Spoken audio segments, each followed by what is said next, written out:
Hello, this is the Watchdog, and welcome back to Fun with Watches. If watches weren't fun, you'd only need one. Today we're going to review the ADDIESDIVE 2034. Let's start with the wrist check.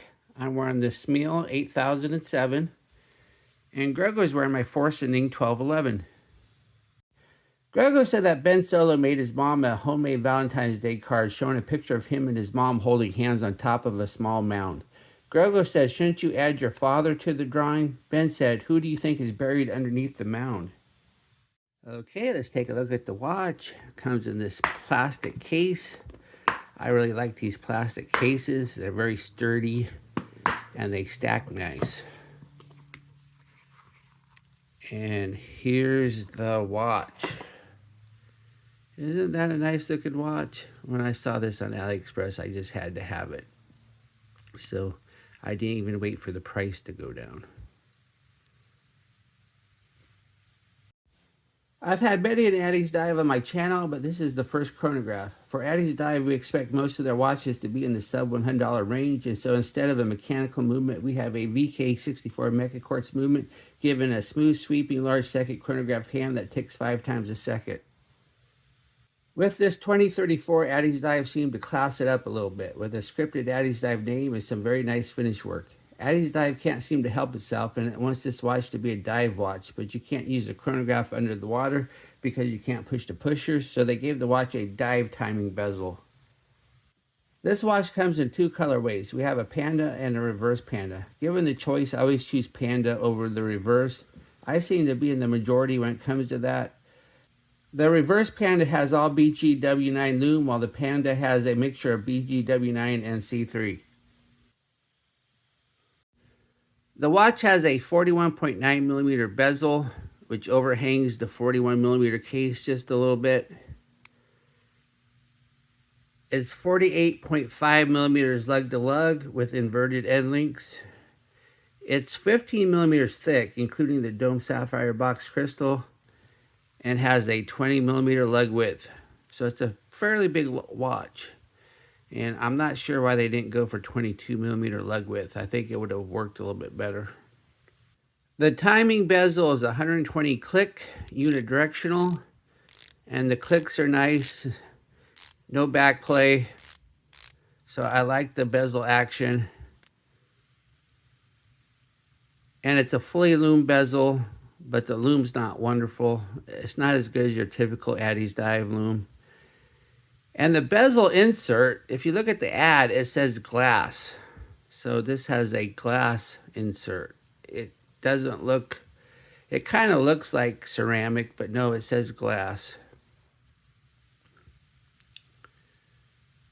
And then, of course, we have the minute markers, 15, 30, and 45, batons everywhere else. Then we have a diamond at the 12, which is kind of like a Blancpain 50 fathoms. Then we have the dial, and then it says ADDIESDIVE up top in script. So that looks kind of nice.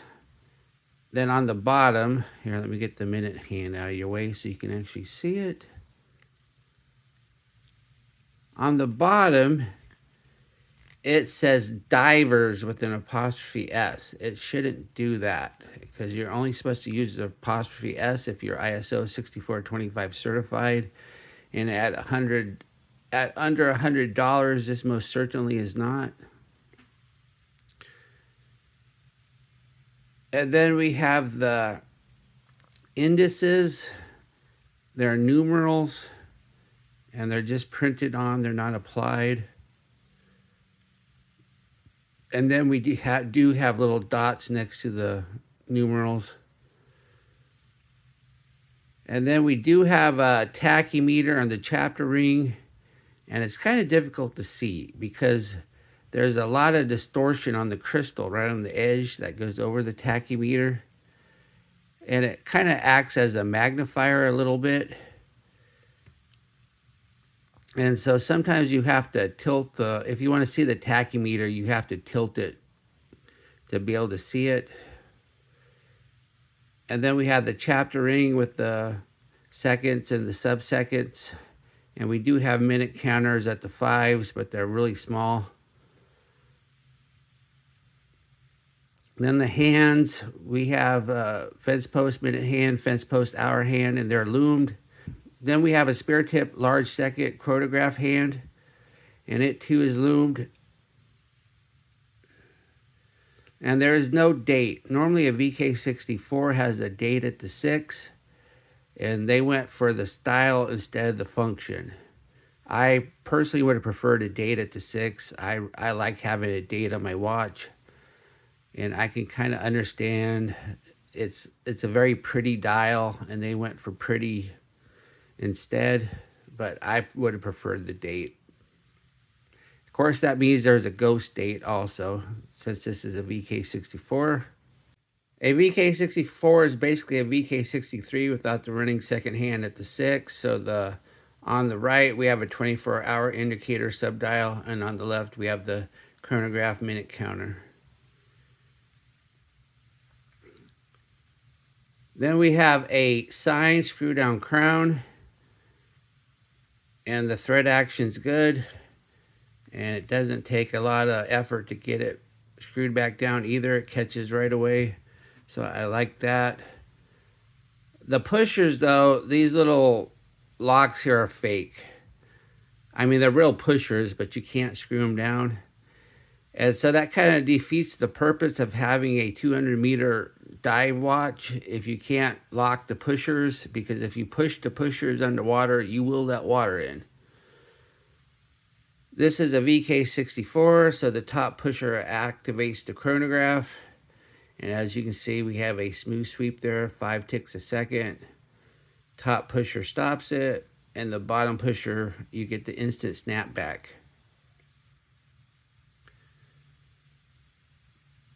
Then the crystal is a box crystal dome sapphire. They call it a bubble crystal, but I would call it a box.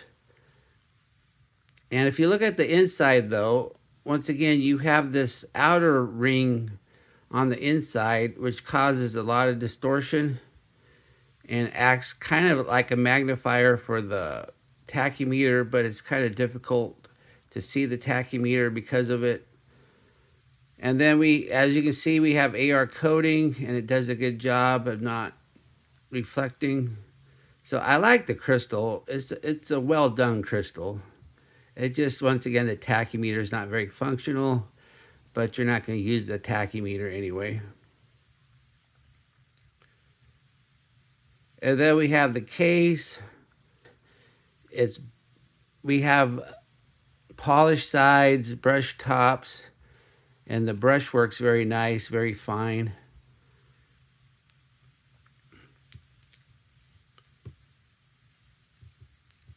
And it's almost like a cushion case. It's very thick, though. A lot thicker than a VK64 needs to be.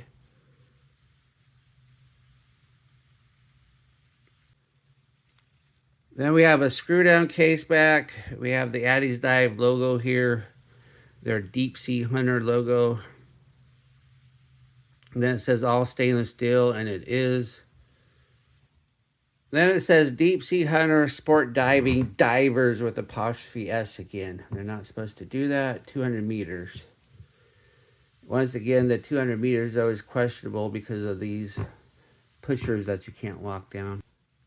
Underneath the case back is the VK64 movement. This is a mecha quartz movement, meaning the watch is powered by quartz and the chronograph is mechanical but still powered by battery.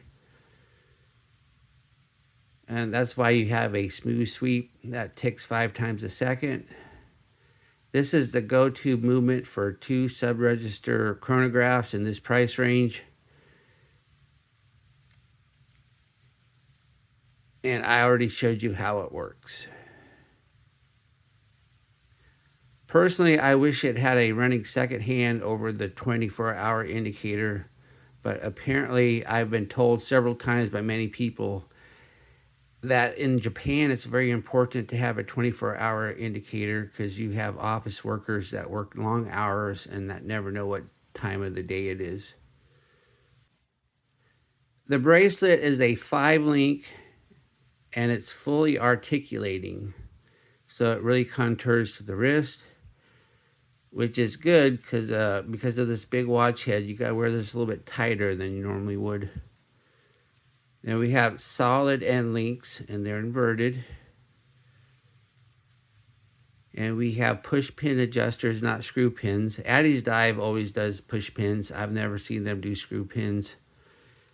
And I'm perfectly happy with push pins. I know I sound like a broken record, and I know I sound like a broken record when I say I know like I sound like a broken record. But push pins are just easier. It's easier just to pound them out with a tool than to get out a tiny screwdriver. Plus, I don't have to worry about them coming out on me. Then we have the clasp. The clasp is really nice. It's fully milled, 5 holes to micro adjust. This is a big improvement on what ADDIESDIVE used to do. They used to do that just your basic press clasp that you can get on AliExpress for $2. And so this is a big improvement, but it is rather small. And this is a big watch. So it probably needed a bigger clasp.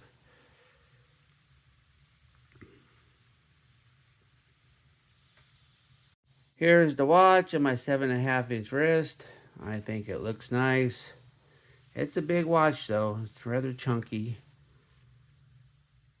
And as you can see, the clasp isn't centered because I removed 2 links on one side but only 1 link on the other.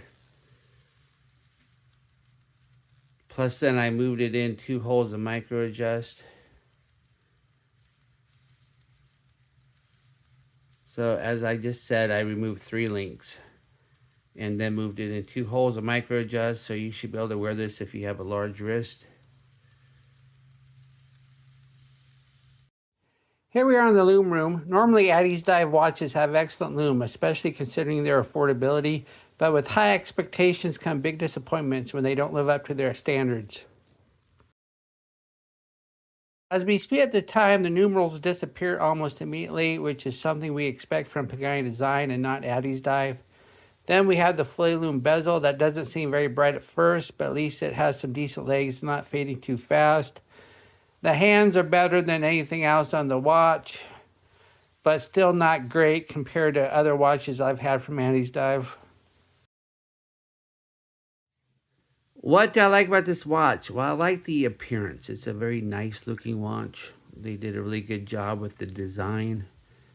And I really like this panda. I like the crystal. I like the fact that it's a box sapphire crystal with AR coating. And it just looks nice. I like the finish of the watch. They did a really good job. The bracelet's finished really nice. The case is finished really nice. And I like the fact that it has a milled clasp. What are my gripes and groans? No screw down pushers. Put the 200 meters water resistance in question. And it's a little chunky for a quartz watch. And the bracelet's too narrow.